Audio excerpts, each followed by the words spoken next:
Hello, everyone. It's Heather Campbell, and welcome to Curveball. Today, I'm with Tony Coyne, and this fella, he knows a thing or two or nine about curveballs. He's been a D1 athlete, a pro ball player, baseball player, I want to qualify, a corporate leader, speech therapy kid turned speaker. I really resonated with that because I also was a speech therapy kid, and a guy who failed publicly, repeatedly, and somehow he just always bounces back. His new book, The Curveball Life, no connection to this podcast, but isn't that crazy? Probably more legitimately for him because he actually has a baseball connection, is part memoir. His book, The Curveball Life, is part memoir, part parenting manifesto, and part rallying cry for raising grounded kids in a high pressure world. Tony, welcome to Curveball. Thank you. Thank you for having me, Heather. We were having so much, wait, hang on a second. Now I'm just joking on my own saliva. Hang on a second. Is this a, please edit? Oh, no. I want people to know this is Okay, real. good. Yeah. People have to watch me gag on my spit. It's part of the thing. It's like I have a lot of weirdos who listen. Man. Yeah. So we were having so much fun talking in the pre-interview. I'm like, I literally had to cut him off mid-story because I was like, I got to be recording this. So I'm just so curious because I really think men have a very interesting place in society. This idea that you're supposed to be stoic, have it all together, have all the answers, be there for others. And so, especially you were a professional athlete. It's like, so you would have I would feel all these expectations around how a man is supposed to show up. But you talk so openly about going broke, taking out a small business loan during the pandemic, nearly breaking up your marriage. Like that is so vulnerable. So how are you just wired that way? Or did you have to think about things like in a different way to talk about this? Or what, I guess, what did you learn from that? And how do you feel so comfortable sharing that kind of vulnerability and those kinds of setbacks that were obviously seasons, right? Yeah. But I wish I could say it's easy to share. It's not easy to share at all. The foundation, I would say, and it kind of comes through to a degree in the book. I was extremely close with my mother, and in a way that was not like you hear a lot of people say, like, "Oh, I'm a mama's boy," whatever. It wasn't like that with my mom. We were very connected. I think we were pretty similar, and her way was always to be kind of, that gentle, and she was affectionate, and she was just very thoughtful, and she was the glue in our entire extended family. And I've heard in the last several weeks from folks in my extended family who said, we want that back. We want back what Aunt Terry or what mom brought. So having her as that kind of foundational piece, I've always had that connection with, extremely close with my sister. I've mentioned before we were talking, before we recorded, I mentioned the best leader I've ever had in my life was a woman. And I don't know that vulnerability comes naturally, but I can get into the kind of the story of the why behind why I wanted to put it out there, but it was hard to do. It was really hard to ultimately press the publish button because you've read through it. There's a lot of stories I try to keep a positive vibe woven through the whole thing, and make it I didn't want to make this about me at all because I'm not a public figure. Like, who would care about reading a story about some random dude? I wanted to write my stories and tie them back to these kind of themes and these kind of lessons that I've learned in an effort to say, hey, parents now, and I don't expect young kids to necessarily read the book, but parents now, or maybe kids that are a little bit older, or maybe some folks that don't have kids yet, right? Like, they can read it and they can see some of themselves in it, and they can say, these are some things I can maybe bring up to my kids, or these are some things that I can look in the mirror at in terms of myself and be a better person, better parent. Because I've been through some stuff that I didn't handle the right way. And if I could go back, I would have handled it differently. So yeah, it wasn't easy to do it. I wouldn't say my kind of natural inclination necessarily is to be vulnerable. I think maybe more than your typical guy, just because of that kind of foundation that I have and that closeness I've had with women. It's so in my interesting. Life.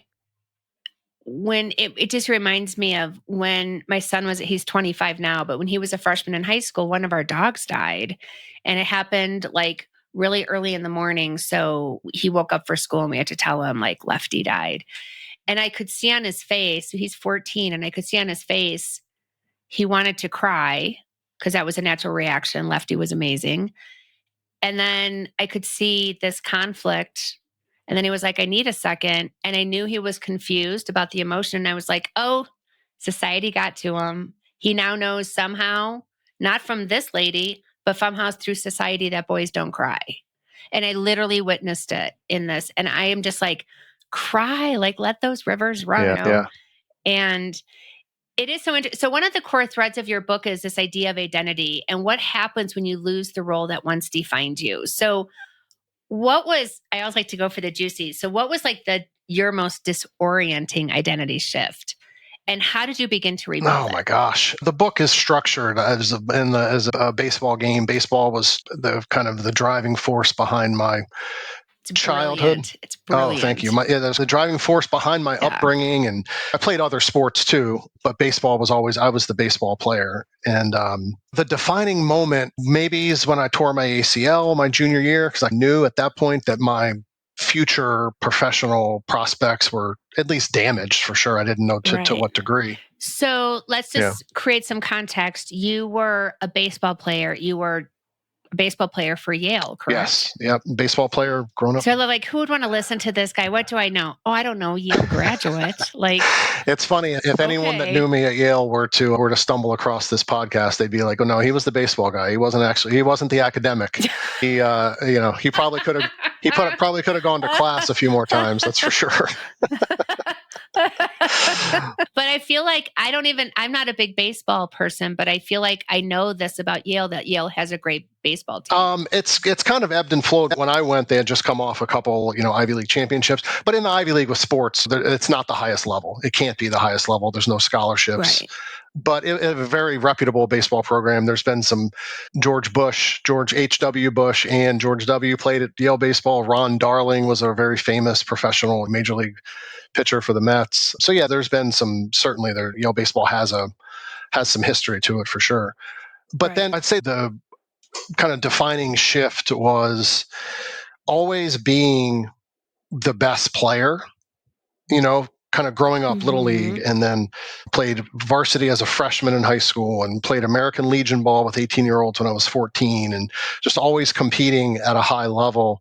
And then right away in college, starting as a freshman, it was the MVP, they call it player of the year, as a sophomore in the league. Even when I hurt my knee, had a really good season playing designated hitter my junior year. Senior year didn't play as well recovering from the injury, but still just the identity was I'm the baseball player. I'm the best player. And then I get drafted in the 23rd round by the Mets, and I show up to the Mets at that point extended spring training facility, and I wasn't the best player. I wasn't even close to the best player. Yeah. I was, Like, I love to watch that show Hard Knocks on HBO about the NFL preseason. And when they have the young hotshots from college come in, and then they're the guy, like, they almost look like kindergartners compared to just the physical size, the camaraderie of the team, just the experience of the NFL is like, it just is. What was that like for you? Like, who was the biggest player on the Mets, and were the Mets good when you were drafted? So the year I was drafted, I feel like the Mets are always sort of the year good. I was drafted, 2000, the Mets went to the World Series. So that season, we got drafted in June, and then a week later, 2 weeks later, I can't remember exactly, but I go down to, that was before they call their short season teams start the season. So we go down to Port St. Lucie, which is where the facility is. All the big league guys are long gone. They're playing the season. So I wasn't exposed to any of the major league players, but just being around the guys I was drafted with, my same draft class, and a couple guys from that were still rehabbing or whatever in extended spring training, you could just tell the level was completely different. My first team, so this is funny, any Mets fan would know the name Jose Reyes. So Jose Reyes was not drafted. He's from the Dominican Republic. There's the speech impediment. It's always a hard one for me to say. But he was signed by the Mets maybe a year or two prior. I can't remember exactly. But he was on my rookie ball team after extended spring. We go signed to the rookie ball team. Kingsport, Tennessee, he was on that team. He showed up a day or two after the guys that, had just been drafted showed up. And I remember vividly, there was me and another guy. I was practicing taking ground balls at shortstop because that's what I played in college. and me and a couple other guys. And then Jose Reyes shows up, 18-year-old kid, doesn't speak a lick of English. And we see him go into the hole, field a ground ball. He throws like a unique throwing motion. He throws it from his ear across the diamond, 90 miles an hour. Super skinny 18-year-old kid. Me and a couple other guys were like, okay, I'm going to go to second. I'm going to go to third. Like, we can't touch this kid. And he ended up having a very long major league career. He was a really good player. But I bring him up, not that he's the point, but I just think if any Mets fan were to listen to this, he shows up as an 18-year-old kid, his first team in the U.S. And then next year we get I show up for extended spring training again. Whatever, Jose Reyes is there. By that point, Jose Reyes was almost fluent. He was like basically fluent in English in 1 year, which, yeah, Amazing. not normal at all, but huge smile, like really nice kid, and obviously ended up becoming a really good player. So he was one Right. example. And then there were just several other guys, but even like the guys that got nowhere near the major leagues, like I did, most of them were it's just a completely different level. And growing up in a small town, I idolized Cal Ripken. I was from Maryland. And I was always like trying to emulate my game, even though he's 6'4" and I'm 5'10", like not the same player. Yeah. But like try to Right. emulate my Yes. game after Cal Ripken. But you get best player at every level, and then you get to like the lowest level or one of the lowest levels of professional baseball, and you get to realize just how Mm, good that the guys on TV, those guys are. It's a different level, and right. most folks don't grasp that. So yeah, Right. it was a Right. slap in the That face. is so interesting. So you write that the worst moment doesn't define you. What you do next does. Like, we should just make a bumper sticker out of that. Like, that is such a good thought. I'm just going to say it again because I think it's so amazing. Your worst moment doesn't define you. What you do next does. Can you share a time when you felt like that next step just felt like impossible? And then what you did to just like do it? Man, there's so many. I wish I could say that, what I did next always worked out. That'd be great. No, because you said there were some things like you did say something before that was really interesting. Is you said I did some things that I did not do the right thing. Like I would have done, and I don't think it might have seemed at the right thing at the Hmm. time, but like you're looking back on it, you're like, I did not like Yeah. do, like I would have done that differently. Like, how do you, when you're in those situations, because I had a situation like that where blah, blah, blah. It's not about me, this story, but like where I had to really sit with some things like a former version of myself like did. Like I know I said things that really made people question their Hmm. ability. I made people question their talent. Like I know I did. And I remember when I was starting my business, I was just like, I felt so horrible about Hmm. that. I finally have like made amends like over the years, but how do you deal with that? Like when you look back and you're just like, oh man, like what was I thinking? Like how do you sort of reconcile that and still and not let that hold you back from a better, Yeah, brighter it's future? hard. I'm 46 now, and I wouldn't say I have that part figured out because there's still times you look back and you're like, oh my gosh, it like hurts inside. You're like, why did I make that choice or why did Yes. I choose that? And really, that's the genesis of why I sat down and wanted to put this all on paper. I took a job Mm, in February this year. Just I was 45, just turned 46 in February. I took a job that was required going in to move my family to Las Vegas, which my wife never wanted to do at all. I was blinded by the money they offered, and I said yes. And it took several weeks for me to realize I can't do this. Like, I can't we just moved down right. to Florida a couple years ago. I can't uproot my family just because it's let's say a couple extra dollars. It was a lot of money, but just for money, that's not the right. There's no alignment there Right. with my family. There was, No, and it was for a very big prestigious yeah. company where people would get it. I don't know if you want to say who it I was, think but I it's a think big it's fine. It name. was with I had the fortune so there was Amazon and I worked very shortly with Amazon. I worked for Apple for a year, little over a year and a half. So I've been on the inside of some major companies. You mentioned at some point we might get into the Under Hmm. Armour thing. I've worked for some large companies. I've learned about myself that's probably not the right fit for me. But yeah, so Yeah. that was one example where looking back, why didn't I with the company that I'm back with now? Fortunately, they took me. worked it out. So I came back after I left Amazon. But the company I was with, why didn't I, as a grown adult who's been through so much stuff that you've read about, why did I not make the decision to go to the leadership team and say, hey, let's adjust what we're doing instead of just chase the shiny thing, even though it would have meant uprooting my family, really making my wife unhappy. Right. And frankly, it would have ultimately, I think, maybe probably turned into a divorce, which just was not Right. obviously not worth it. Right. My kids are 10 and 8. Like, I can't have that. So, And I give your wife a lot of credit too to saying, absolutely yeah, not. Because I can see too being in that situation where you're just like, well, shit, I guess we're doing yeah, it and I'll make the best. But then that's when like that little seed of resentment starts. You know what I mean? So even I am just so glad because when people look at things like money, like I just met with somebody the other day. She went to Harvard. She went to Georgetown. Like she worked for some amazing companies. Like I was just like, oh my gosh. I said, that is an impressive resume. She's like, I have a good resume. She's like, I know it's like a lot of good brands on my resume. But she had like this career that she had worked so hard for. She obviously studied for, like getting into Harvard or Yale is no small feat. And it's like, but then she was absolutely miserable and she's around all these other miserable people and she yeah, left. yeah, And I was just like, when you walk away from, because people are just like, they think money will, if I could make 500 grand a year, oh my God, all my right. problems would be Yep, solved. exactly. Boom. You are now making 500 grand a year. Does that solve all your Yeah, problems? not really. And Tell me sometimes about it that. Like, introduces new yeah. ones, right? Well, and then you're only there for like a few weeks. Yeah. So how did you have that conversation like So, with yeah. them to say this is not a Oh, and fit? that was the guy that I work for. So I reported to the guy that runs the whole business unit in Las Vegas. And so I made the decision. Yeah, we do want to make it clear you were not like working at an Amazon No, it warehouse. was, He yeah, wasn't a it's like driver. access Yes. control, property technology related stuff. Um, Oh my yeah. God. So did you work for like the Amazon locker people? No, had some exposure to Amazon Locker, but it was more building off of their Amazon Key for Business platform. They Fascinating.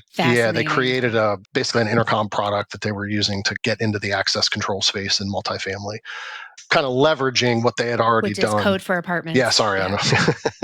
Just No, that's speaking to okay. I know someone it's who like has because that background I too. do. That was my former career. Yes, that was my former career. We do call it Yeah, multifamily, but people are like, apartments. "What's Yeah, that?" We're just like, "It's just multi-dwelling apartments." units, right? So yeah, so that was the way he handled it. So I made the decision, and then tried to figure out how I was going to share the message. And he was overseas in Japan doing some work for Amazon, and so he wasn't super connected for a week. And then the week he got back, he called me 3 times in the morning because it's a 3-hour difference out there. He called me on his way into work. It's like, how's it going? How's the house hunt going? How's your house on the market? How's that? Basically checking in.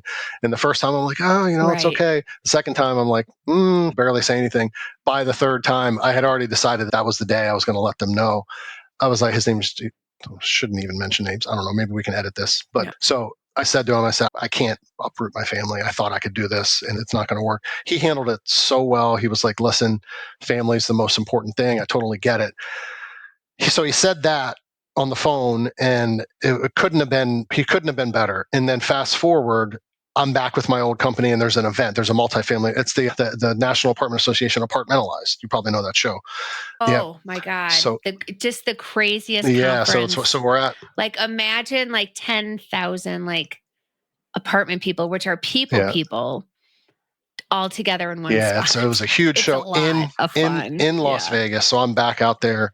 Yeah. Oh, I actually have yes. to go to Oh Vegas my again God. later this Yes. year for another event. So, anyways, so Wear your comfortable yeah, shoes. I'm on your always feet like, all if day. you're at a Yeah, conference in Vegas, and you're wondering, do I wear the cute shoes or the comfortable shoes? Wear yeah. the comfortable That shoes. goes for the guys too. Yeah. Oh my God. Yeah. Because the women in Yeah, multifamily, like there are some absolutely gorgeous people in this yeah, industry. And there are people who literally are, because you can do very well in that yeah. industry. And so there are people who are just absolutely gorgeously dressed, and women will just wear these heels like And no big deal. I'm just you're like, walking for yeah, 12 you're hours a day. walking Yeah, literally. Yeah, it's Yes, crazy. basically around a Yeah, racetrack. you look at Yeah. your steps on your app after the end of the day, and you're like 18,000. That's crazy. So I saw him, this my former now boss at Amazon, and he couldn't have been more gracious. He was great. He said to me that I actually I put this in the book, attributing it to him because I'm not smart enough to come up with this kind of gem.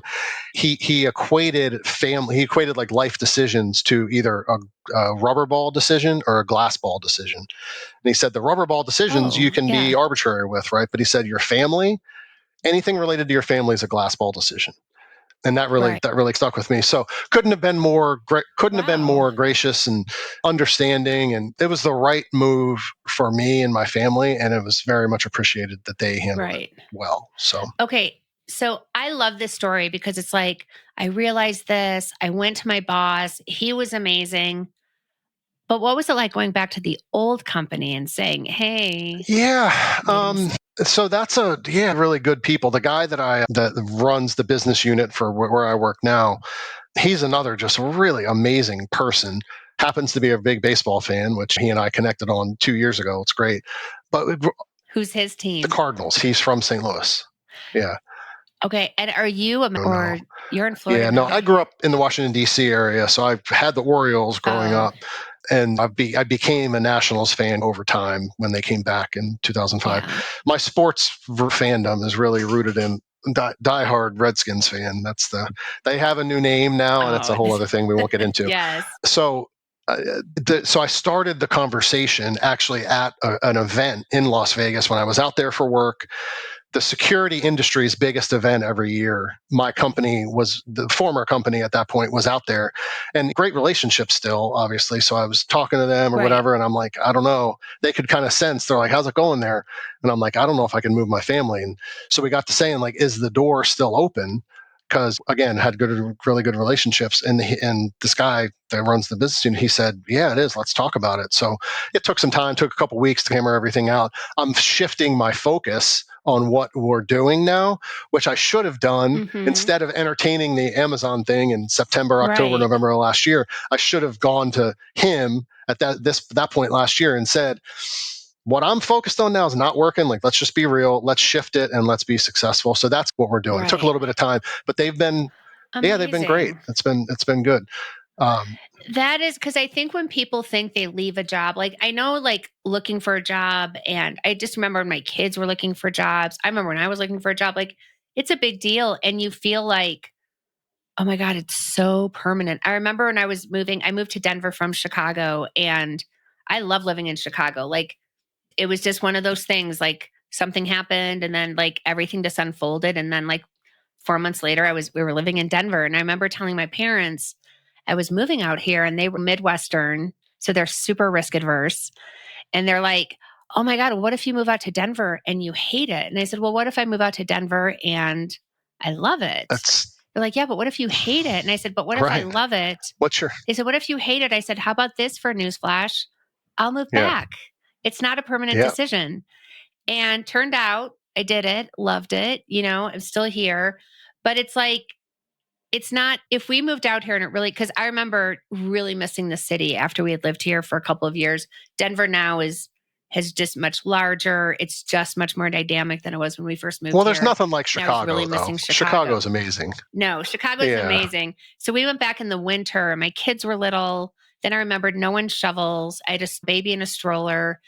And really, the kicker is we did not see the sunshine once in 6 days. that's And I was like, I got to get back to Denver. Like, I realized like this is my yeah, place. But I was happy to move back to Chicago. And now with things being so like virtual and that kind of stuff, you can work from yeah. anywhere. It's like, I just really give you so much credit for doing that because that takes a lot of self awareness and a lot of humility, like a lot of humility to No, do. I think so. And one of the things that I've let's say kind of learned throughout the years is you should try to do everything you can not to burn bridges. Like you have great relationships that you develop at work, even if your Right. career takes you in a different direction. Like try to maintain those relationships because you never know. Like, and I write about this in a couple of the different chapters or innings in the book. Is like the people you're around that you're interacting with. You have no idea what a year from now or 5 years or 10 years from now how they might re-enter your life. So just Right. treat people the right way. Like I talk about with my kids, like you want to think about how you make people feel. Like you want to be that person Yeah. that they remember is like, oh, well, yeah, he's a good guy. Or like, oh, I remember her. Like she was nice to me. You know what I mean? Like it sounds so simple, Yeah. but just leave people with a good impression I- and it'll open up. yes. Well, I had this really super deep, heavy conversation with someone about it was all about psychological safety and then like the physiological, like, I'm very fascinated with how your brain and your heart work together to really cue what's going on. Like, I'm just so fascinated by how everything's also connected. And with psych, it's like the reason like people is because they feel it's like this like super deep psychological safety. And so I think it's interesting to think about, be nice to people, yes, but help people feel Mhm. safe. So where they feel comfortable with you, they feel good being themselves in front of you. Like Exactly. this person was a psychological safety expert, but she was going through like all the neurological things that happen when people feel Mhm. safe. And then because a lot of times visibility for people is not safe for them. So for someone to make you feel comfortable, to make you feel seen is so hugely helpful. And I love the way that you're raising your kids And like like you're that. saying, it's so deep rooted in our biology and Yes. physiology because our brains haven't caught up to caveman days, right? Like you had to make really quick No. assessments on your safety and anything you did all the time. And yeah, it's funny. I talk about it with my kids and my wife a lot about like the world we live in today and how it's, oh my gosh, like we take a shower every day and we have food whenever we want it. Like this is not human history Oh, I at all. know. I was just thinking about like, I was just telling my husband yesterday, like when people are those extreme eaters, like they'll Yeah. eat like 90, like 100 Taco Bell burritos or something like that. And they're just literally like stuffing their face. And I'm like, when I see stuff like that, and I just know that so many people are Mm-mm. starving in this world and how it's just like a sports Oh, yeah, competition in it's America. crazy. Like how lucky, Yeah. how just really truly gluttonous Oh my that is. I gosh. was just like, Yeah. yeah. So. So I'd love to talk about kids because your kids, well, not your kids specifically, but you have a very strong opinion about helping parents with kids in Mhm. sports, which I can imagine. Like my kids are 25 and 29. So when they were in sports, it was different than when I was in grade school and high school, but still pretty much the same. But I would imagine like they didn't have smartphones like when they were Yeah. little. Like, so I know that there are kids like who grew up just in this modern era and you call it like the youth sports industrial complex Yeah. I want to make sure and that's how it's not. quietly Yeah, reshaping. that's not something that I came up with. That's it's funny. I was talking with a friend from college who has kids immersed in this world who are a little bit older than my kids, and he mentioned this is like a year ago or so, 2 years ago. He mentioned that phrase, youth Mhm. sports industrial complex, and I was like, oh, that's really interesting. And he told me he was like, I can't take credit for it. I don't know if it was originated, but the really famous author of Moneyball, The Big Short, his name's Oh, Michael yeah. Lewis.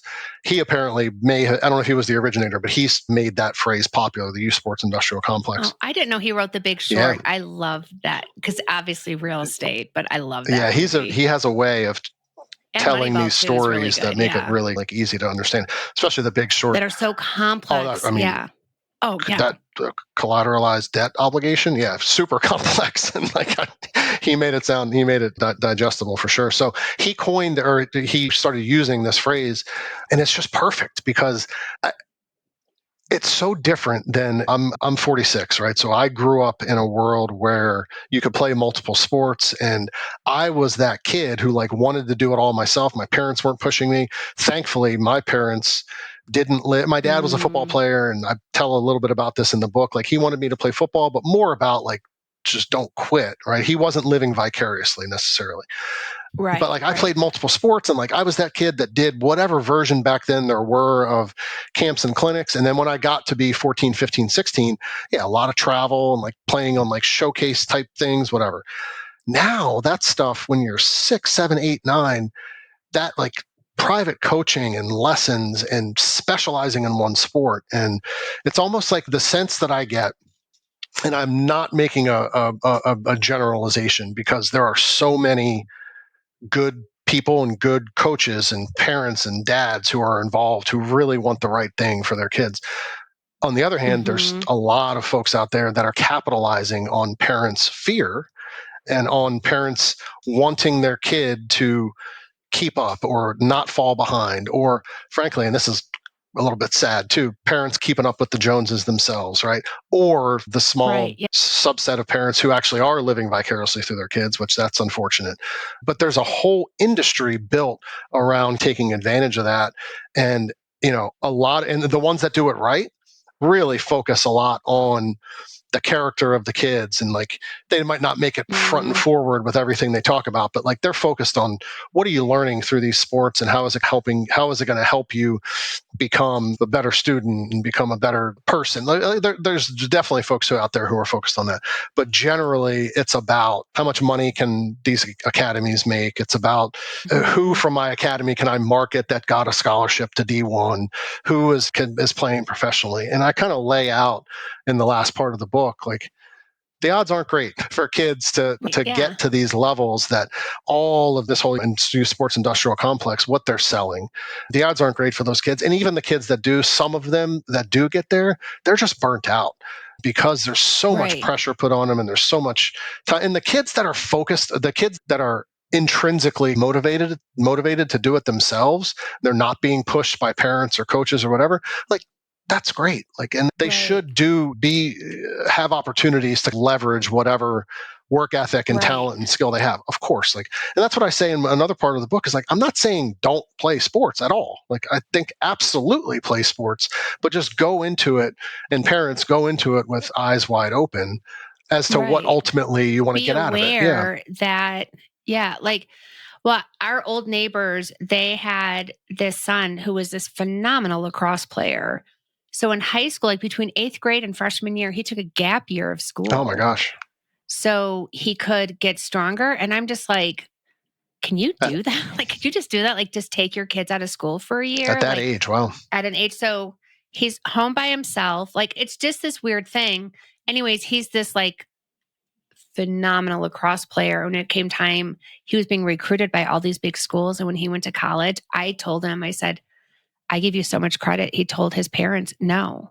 He's like, you guys made me hate Yeah, I know. lacrosse. And that's okay. And I give him so much credit as a high school senior saying, look, I know that this is like, and he was really good. So I think there was a time where I loved it, but I have a lot of nieces and nephews who were college athletes, and they were like, the sport was like pretty good in high school, but then college like really sucked. It became it's not No, you fun you have to competition. love Like it. it's just You have to love different, it. It's a full-time job. Yes. And I didn't go to these So, sports factories, right? I went to a school that was more academically focused, but baseball was still, it's a full-time job. So right, you have to, the player has to love it. And if they don't, right. yeah.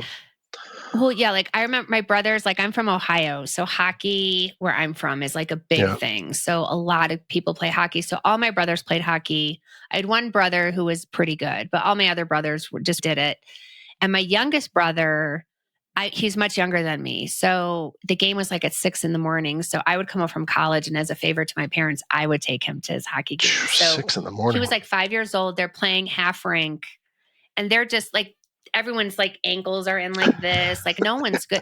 They're really like, it's not until like they're 6 or 7 that you can start to see like, oh, who are the kids who are going to be Where sort they of can good. skate, right? And so everyone's horrible, like at this age, like they're really not that good.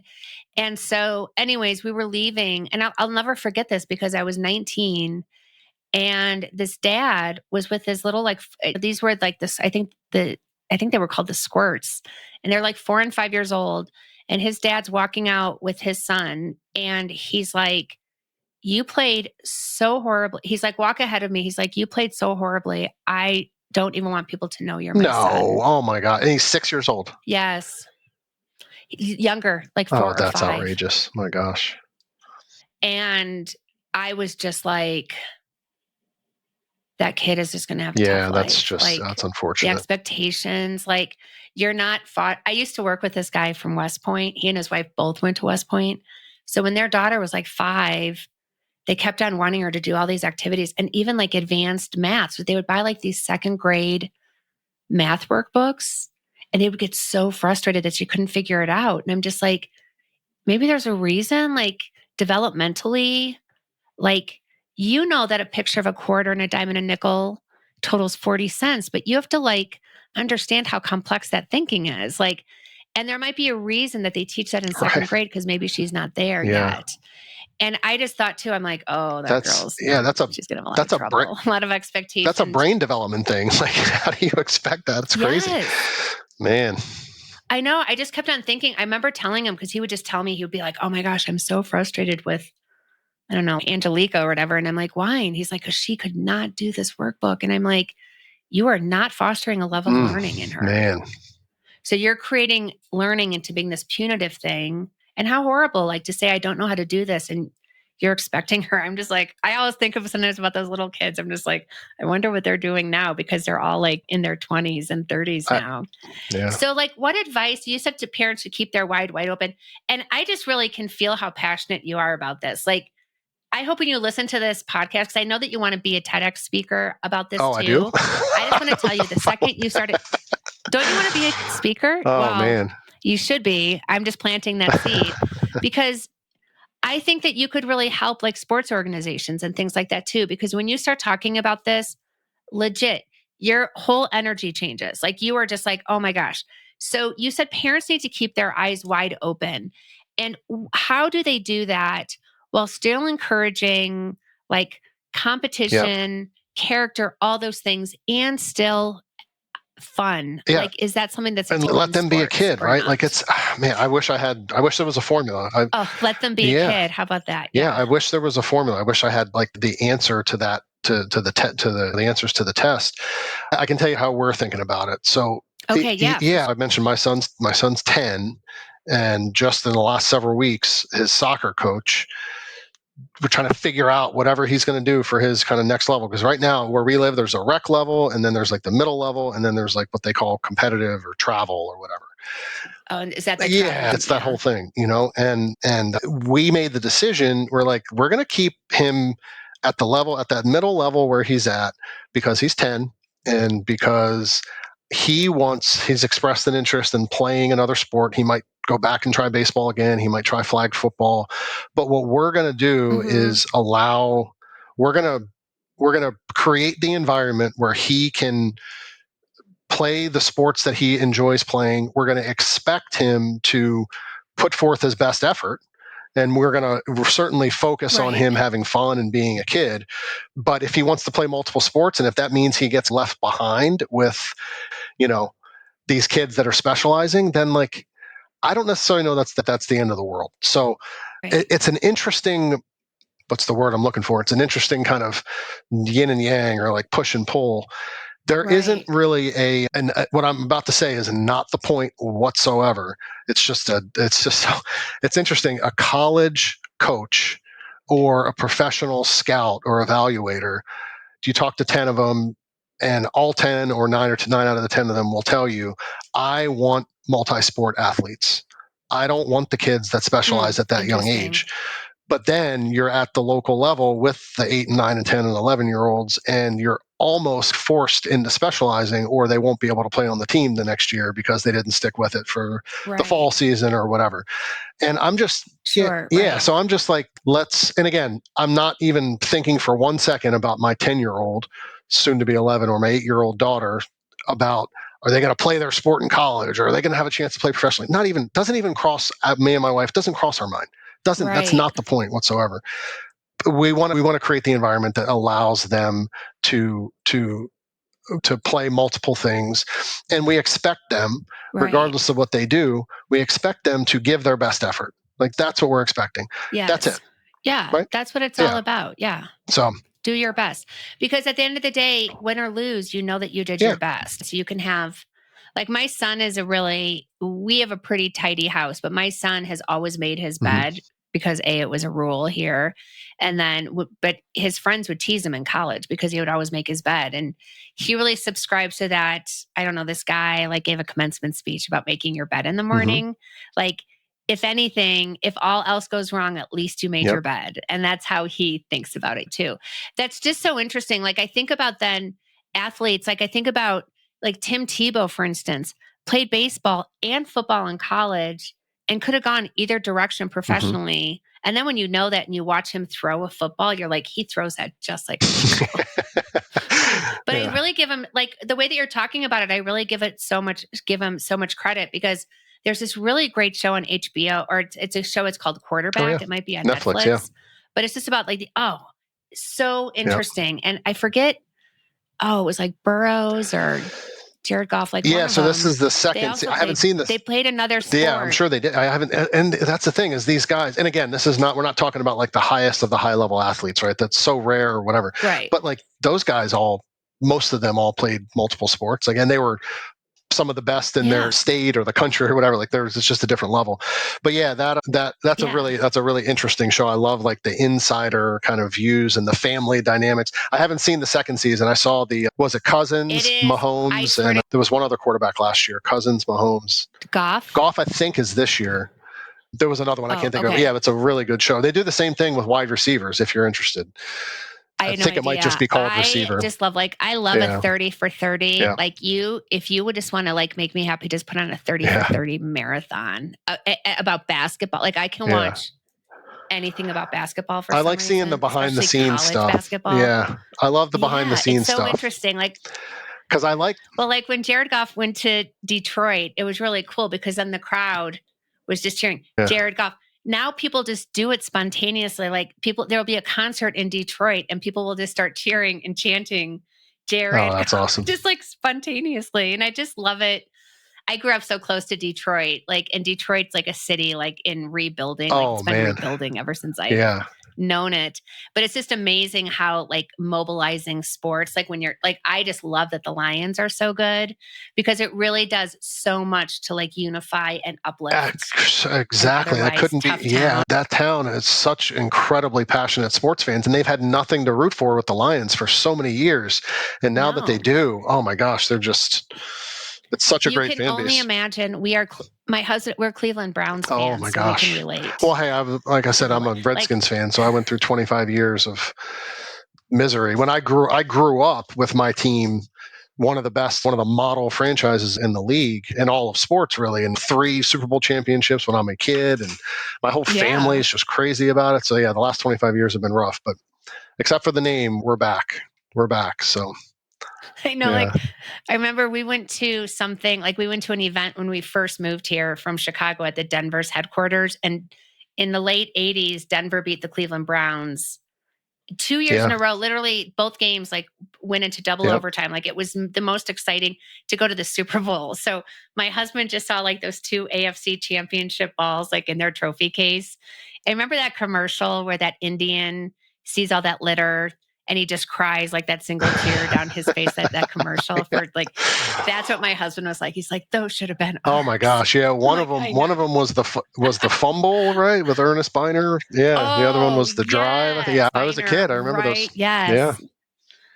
Oh my God. It was literally so exciting. I remember I was still in college and I remember my husband like once he was so anxious he broke out in my gosh. Like during the game. And this doesn't help Browns fans because Ernest Biner then went to the Redskins and won a Super Bowl. I know. It's just like, well, I think about like, gosh, who was the quarterback? Burrows, because I went to Ohio State, so I'm obviously an Ohio State fan. And he is from Ohio, so he played at Ohio State and was just like, I do not like this program. And then he went to LSU. He was the backup, won the Heisman. Yeah, like it's just, I just think it's so, well, I think about even Baker Mayfield, who is so amazing. And you don't know, like people are going to like transition from college to the pros.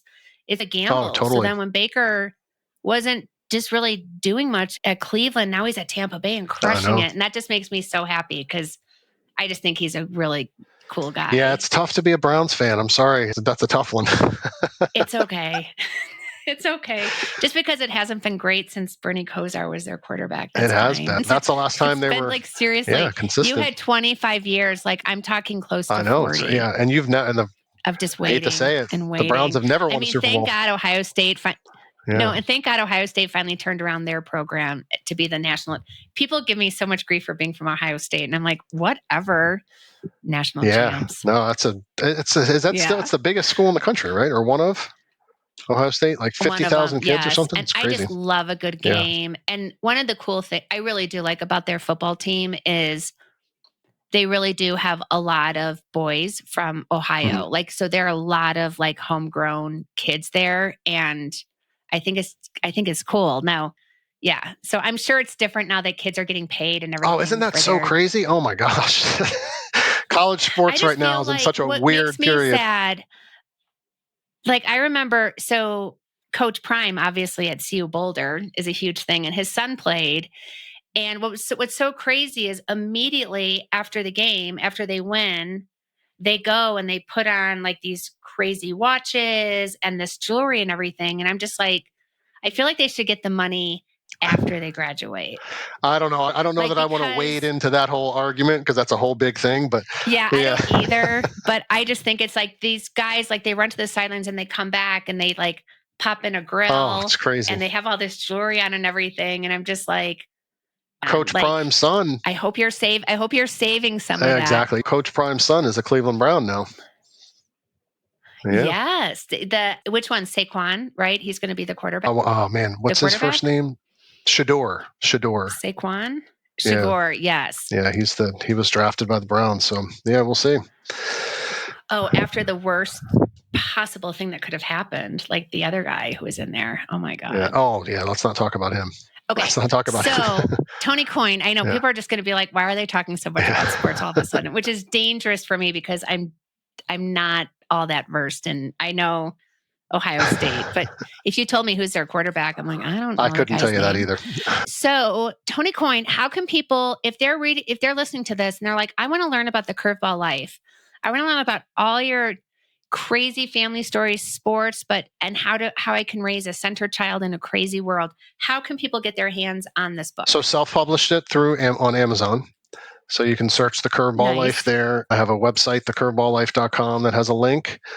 Instagram page, Facebook page, all called the same thing. So yeah, I'm in the stage where, the response has been great, and it's been from you've read through it, so you can see I have a lot of different experiences and have exposure to a lot of different folks. So the warm network has responded well, and a lot of people have told me there's a marketplace. Like there's a lot of parents that are starving for this kind of thing, and I'm just trying to figure out if my voice and my experience is something that can be helpful in that marketplace. So I guess we'll find out. Well, I already committed you to becoming a TED Yeah, that Talk came out of speaker. nowhere. I So don't know. If yes, you know I something I really, don't know. well, yeah, well, I just know like talent when I see it. And I know like really, you're an amazing, like the one thing I can tell you is that you are an amazing Oh, storyteller. thank you. So sometimes like when people, they tell their own stories, they get caught up in just like so much stuff. And you're just a really great storyteller.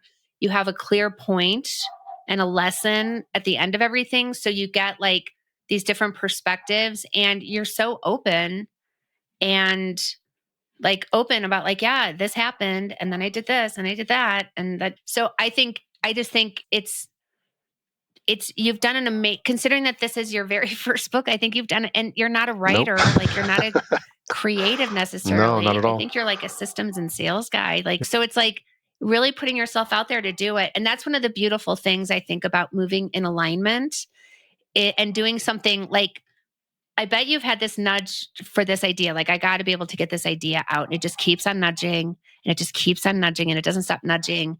And I love that you really took the step out to write a book about it because a lot of people sit there just saying, oh, I wish, but I don't know what to do. Yeah. And just the fact that you take action, we're putting this message out into the world.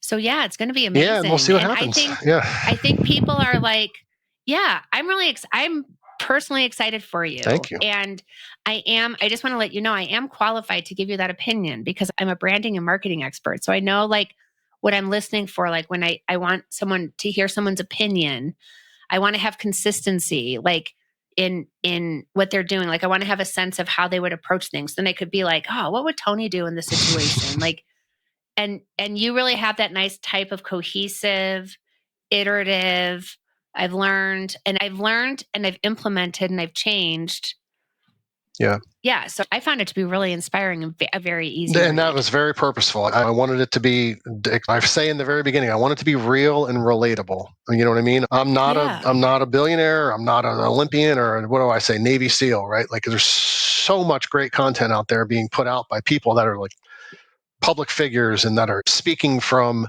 this place of like extreme achievement, which is amazing. And I've learned a lot from reading that stuff. Maybe some folks are interested in learning from someone who's just like them and who's willing to Right. put it down on paper. But I wanted to make sure, and I hope it came through, and I've heard it from a handful of folks, like I did not want the book to be about me. It's using my Right.